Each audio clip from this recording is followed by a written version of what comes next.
24 август 2013 година, термин за вестите на КТВ телевизија. Изутринава непознато лице удрило во Кавадарчанка и побегнало. Полицијата трага по него. Денес во 8 часот и 55 минути во полициската станица во Кавадарци била пријавена сообраќајна на несреќа на улица Охридска број 18. Според информациите добиени од портпаролот на секторот за внатрешни работи Велес, Анита Стојковска, непознато возило, засега управувано од непознато лице, удрило во пешакот ВС, родена 1950 година од Кавадарци, која во тој момент се движела по крајот на коловозната лента. Потоа возилото го напустило лице местото и се оддалечило во непознат правец. Пешакот е пренесен во медицинскиот центар во Кавадарци заради укажување на лекарска помош. Увид на лице место изврши полициска станица Кавадарци. Се преземаат мерки за пронаоѓање на возачот и возилото, вели Анита Стојковска, портпарол на секторот за внатрешни работи Велес. Вчера попладне помеѓу зградата на УЈП и хотел Феник, Кавадаречката противпожарна единица интервенираше за гаснење на 3 подметнати пожари. На 3 места во исто време, вчера околу 15 часот се појавија пожари на периферијата на Кавадарци, ги подметнаа несовесни граѓани. Среќа во несреќа е што огнот зафати мали површини на кои гореше сува трева.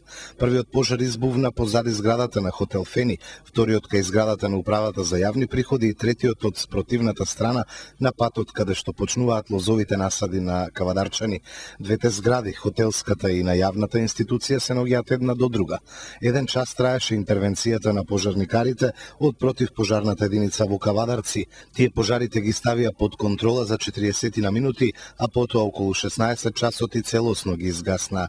Гасневме со 2 возила и 5 пожарникари. Изгорена е сува трева, не се зафатени лозијата на граѓаните, иако постоеше сериозна опасност. Очигледно е дека станува збор за подметнати пожари, и тоа во исто време на 3 места, рече командирот на противпожарната единица во Кавадарци Илчо Богевски. Дополнително ќе се утврдува кој и зошто ги подметнал пожарите. Утре се навршуваат 69 години од формирањето на првата македонска народно-ослободителна дивизија од единиците на втората македонска ударна бригада, 9-та и 10-та бригада во селото Шешково. При формирањето во селото имаше дојдено и голем број граѓани од соседните тиквешки села и градот Кавадарци. Низ својот борбен пат, дивизијата даде над 150 жртви и над 200 ранети борци и старешини, претежно млади луѓе кои што туку навлегле во најубавите години од животот. Со формирањето на дивизијата во Шешково беше формирана и дивизиската болница во селското основно училиште, каде што сите ранети и болни борци од боиштата се тука лечени. Болницата и денес постои и е преуредена во спомен соба. Од армискиот полигон Криволак им соопштуваат на местното население од општините кои гравитираат околу полигонот дека во периодот од 27 до 28 август во реоните Джидимирци, Кршковица, Чуј Петел, Козарник, Бел Камен ќе се извршуваат боеви гаѓања. Во наведениот период се забранува секакво движење и предстој на луѓе, моторни возила, стока, како и оставање на моторните возила во наведените реони. Исто така се забранува било какво земање или допирање на неексплодирани проектили или средства кои можат да бидат опасни по живот, а доколку се пронајдат такви средства, истите да се обележат и да се известат за тоа надлежните органи од командата на армискиот полигон или СВР Штип, полициски станици Неготино, Кавадарци и Градско. Стрелиштето на кој ќе се извршуваат гаѓањата ќе бидат видно обележани согласно со законските прописи на армијата на Република Македонија, како и обезбедени со физичко обезбедување, се вели во соопштението од армискиот полигон Криволак.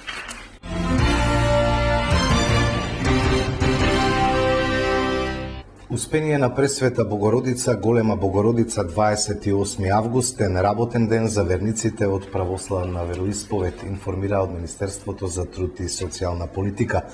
Расте бројот на разводи во Македонија.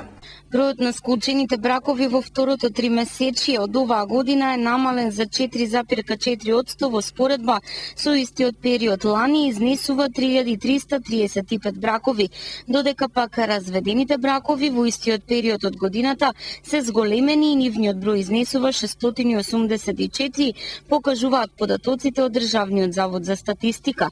Бројот на живородените деца во второто 3 месечие месечи од оваа година во споредба со истиот период од претходната година е намален за 5,5%, изнесува 5470 живородени деца, додека пак бројот на умрените лица во второто тримесечие од оваа година бележи намалување од 5,4% во споредба со истото тримесечие од 2012 година, изнесува 4618 лица, а од нив 59 се умрени доенчиња. Природниот прираст е позитивен и изнесува 852 лица, што значи за толку лица бројот на живородени деца е поголем од бројот на умрените деца. Општина Чашка одбележа 17 години од постоењето. Со традиционална крводарителска акција и шаховски турнир, општина Чашка и годинава започна со одбележување на денот на општината. 19 шахисти ги одмерија силите. Финалната шаховска партија ја одиграа Љупчо Трајковски и Маријан Јовановски, а годинешен победник е Љупчо Трајковски. 50 на жители на општина Чашка даруваа крв во крводарителската акција која е во организација на општината, Црвен крст и Републичкиот завод за трансфузиологија. Советниците пак одржувајќи ја свечената седница сублимираа што се е сработено во изминатите 12 месеци. Слободни места низ средните училишта во Македонија има и понатаму, и средните училишта во Кавадарци за упис отворени остануваат до 1 септември. Во вториот уписен рок во јавните средни училишта од пријавените 3918 ученици се запишаа 2460, тише соопшти денеска Министерството за образование и наука. Во двата уписни рока вкупно се запишаа 19465 ученици, а слободни места по вториот уписен рок има за 15436 ученици. Во гимназиско образование има 3988 слободни места, во стручното 11310, во уметничкото 121, а во спортската гимназија 17. Според соопштението, слободни места за запишување на ученици по вториот уписен рок има во јавните средни училишта во сите општини во Република Македонија. Училиштата кои во двата уписни рока не ги пополниле утврдените ученички места за запишување согласно конкурсот продолжуваат со запишување на учениците до 30 август годинава. Во Република Македонија во учебната 2012-2013 година 8 оделение завршија 22.900 ученици. Согласно измените на Законот за средно образование, средното образование од учебната 2008-2009 година е задолжително за сите ученици. За таа цел се обезбедени доволен број слободни места, вкупно 34.971 ученичко место во сите јавни средни училишта во Македонија, се вели во соопштението од Министерството за образование и наука.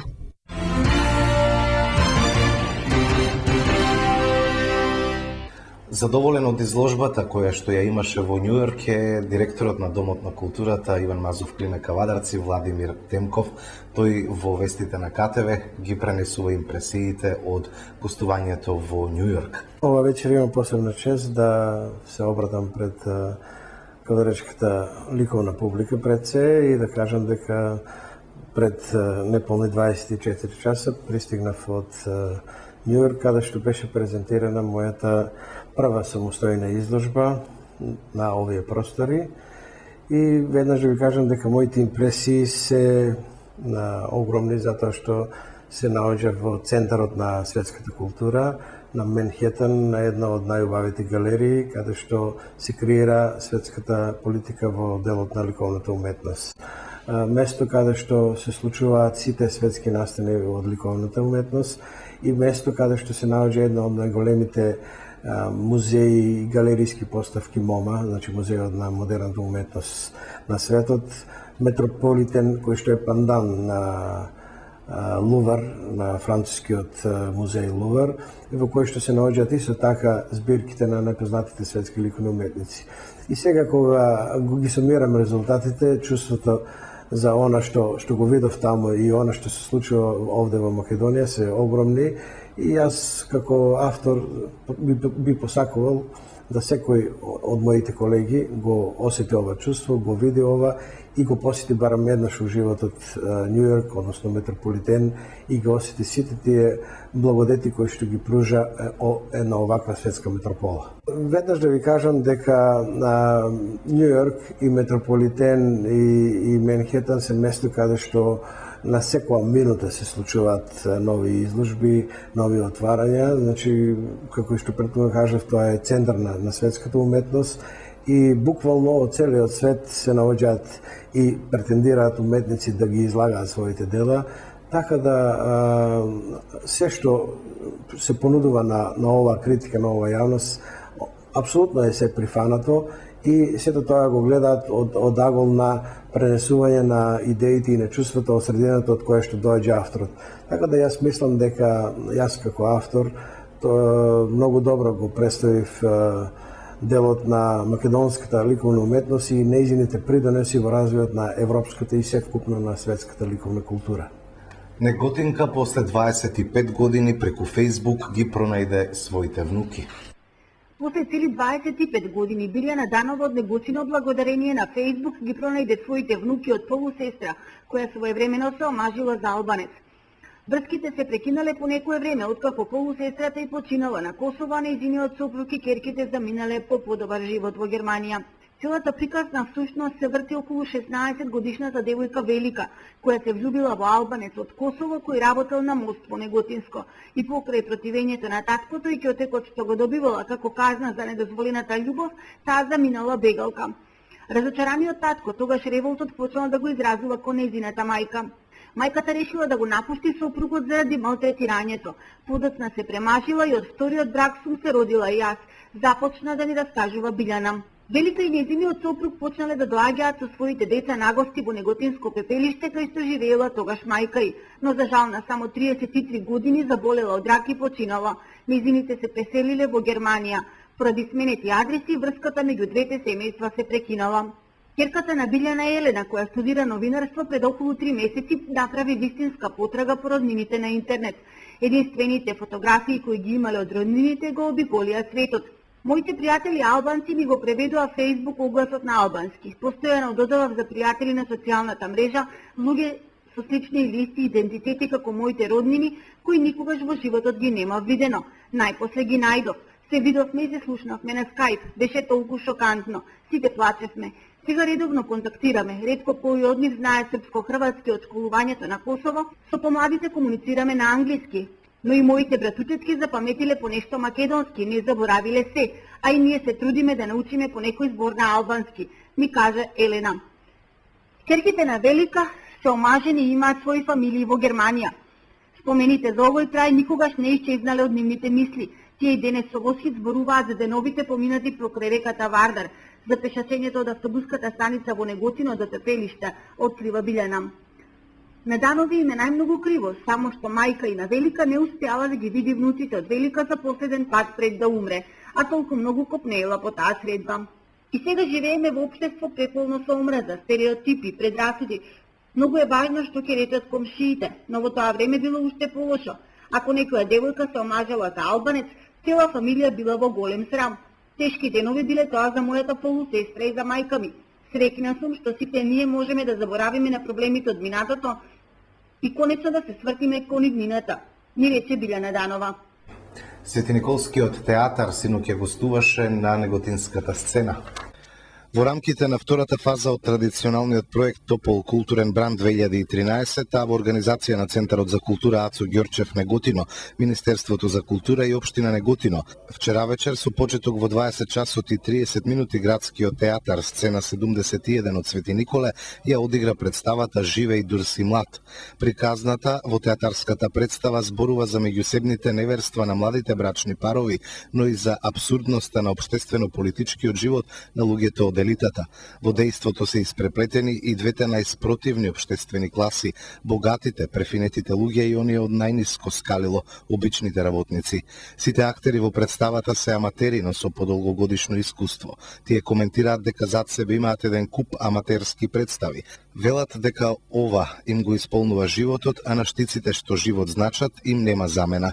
Инаку градскиот театар, сцена 71, постои со деценијска традиција. Оваа представа почнале да ја подготвуваат од почетокот на годината, а премиерата во Свети Николе ја дале во јуни. Неготино е втор град после Свети Николе каде што се игра Живеј Дурси млад.